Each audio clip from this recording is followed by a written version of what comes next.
In the early to mid 2000s, Dimension Films had fallen on hard times, and a lot of their most popular properties were going straight to video, Hellraiser and Children of the Corn being the two most notable.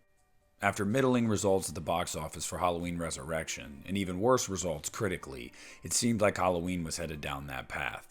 Dimension had two ideas to move forward with the Halloween franchise. The first of those two ideas being Halloween Two Faces of Evil, which I have detailed extensively previously. The next idea was two films shot back to back.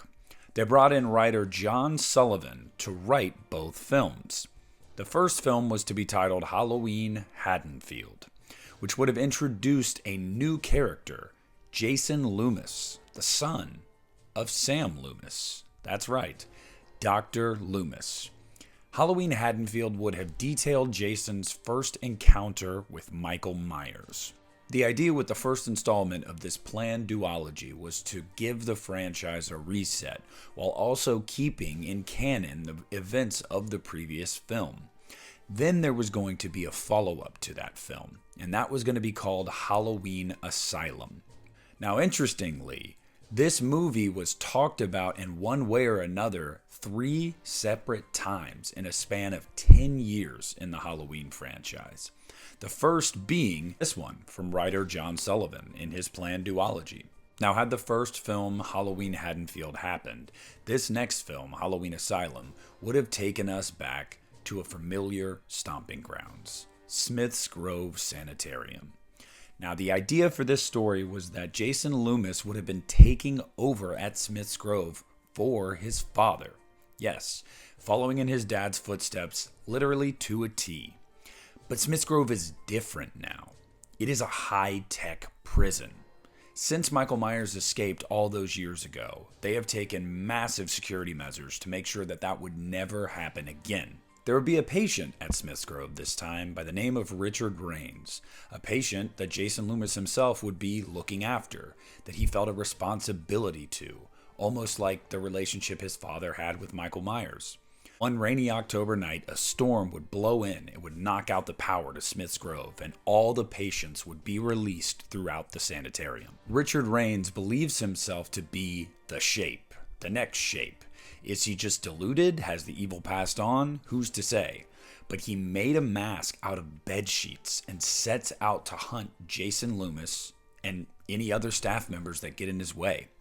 See, now the facility is on lockdown without power, so you've just got essentially a madhouse.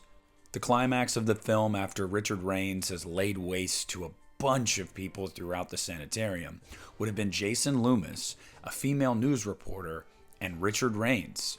He's tracked them down, he's cornered them, and he's going to kill them. At this point, Jason Loomis was going to take a page out of his father's playbook. He was going to try to plead to the human side inside this killer, trying to get him to get his guard down. However, it didn't work. But before he can kill Jason Loomis, Michael Myers emerges from the shadows. That's right.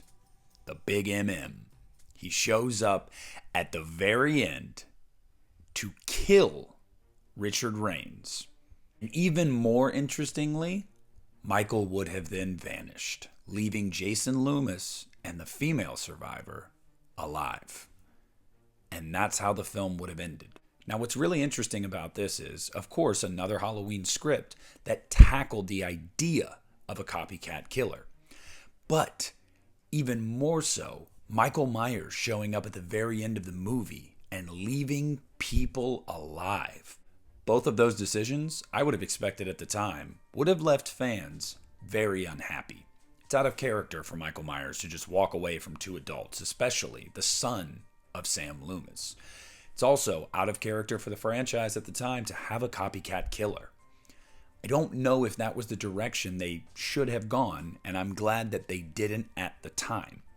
Halloween Asylum and Halloween Haddonfield were developed as a backup plan because Dimension and Mustafa Akkad never wanted to go direct-to-video if they didn't have to.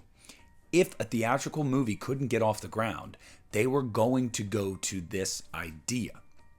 But this idea lived on for years in multiple different iterations. Years later, Josh Goldfinger and Peter Stolberg would take certain elements of the original Halloween Asylum idea and incorporate it into their own Halloween Asylum script that they had written. And the idea there was that Michael Myers was on death row. It was only going to reference the original Halloween. Everything else no longer existed.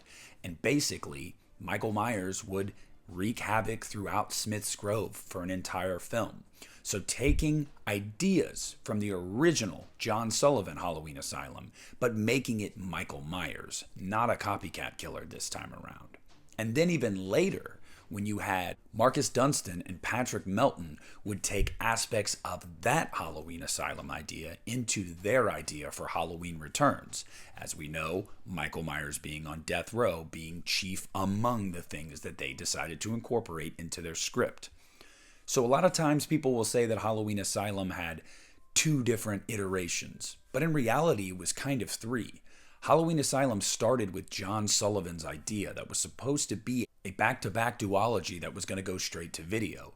Then it morphed into Josh Goldfinger and Peter Stolberg's Halloween Asylum, and then finally morphed into Patrick Melton and Marcus Dunstan's Halloween Returns.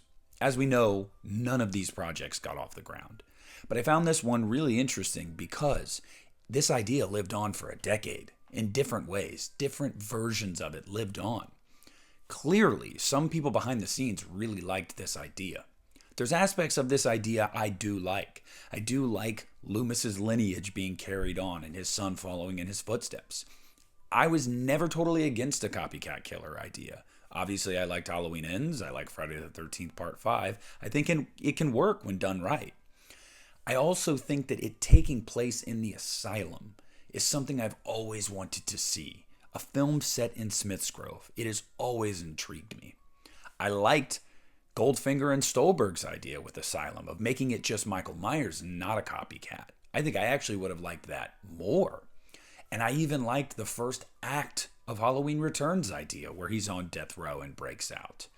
That nugget, that central idea to these 3 scripts, I think was so interesting and something I wish we could have seen explored in the Halloween franchise. But alas, none of this happened. Halloween Asylum in any form has never seen the light of day. And I, for one, think that is a shame. But what do you guys think? Let me know down in the comments section what you think of Halloween Asylum in any of its iterations. Which one would you have rather have seen? But at least for now, we'll have to keep waiting to see Michael Myers wreak havoc in Smith's Grove.